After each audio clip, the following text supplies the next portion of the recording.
Hello viewers, and welcome back to the main channel. The main channel is trying to be a TV show, but failing miserably.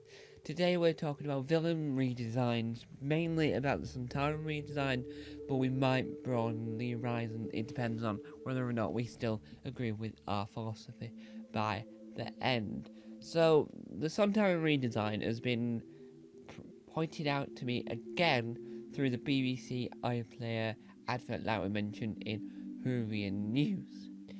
And it made me think whether or not the design is as faithful as we all thought. So what I mean by that is that the design is trying to replicate its original design when we first saw the Sontarans back in Classic Who. But I think that for the episode that they're in the 13th Doctor's era, I think it works.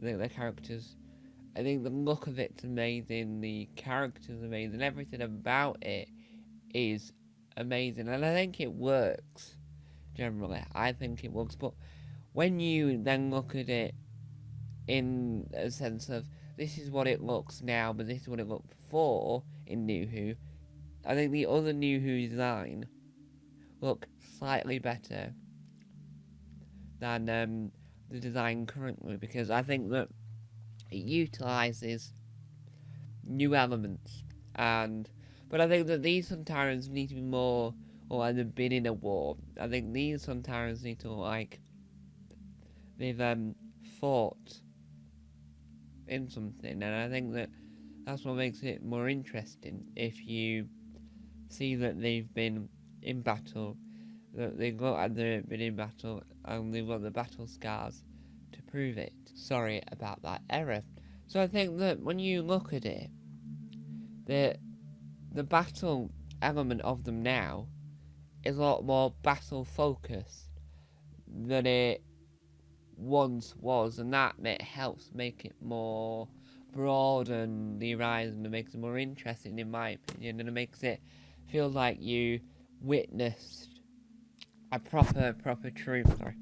true villain, rather than something that didn't really fight much. Like the original Sontarans from New Who looked a little bit too polished, a little bit too shiny in my opinion, costume wise.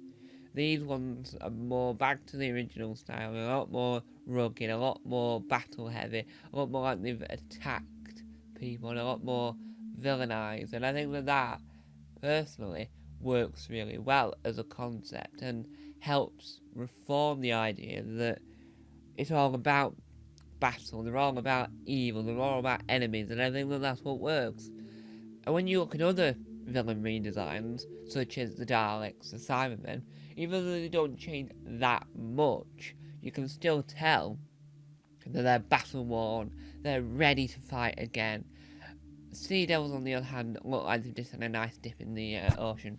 I mean, I'll be honest, I didn't really like the original design of the Sea Devils, so it's not like I like the change either, but I think that the Sontarans, costume-wise, have had a more positive change, and I think they've also helped the head not look as much as a potato, but I think that might damage the Paternoster gang if we ever see them again back on TV.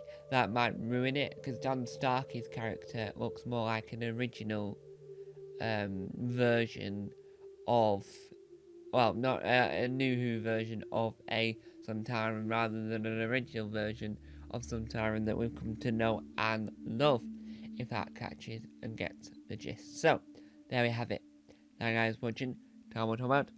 Bye!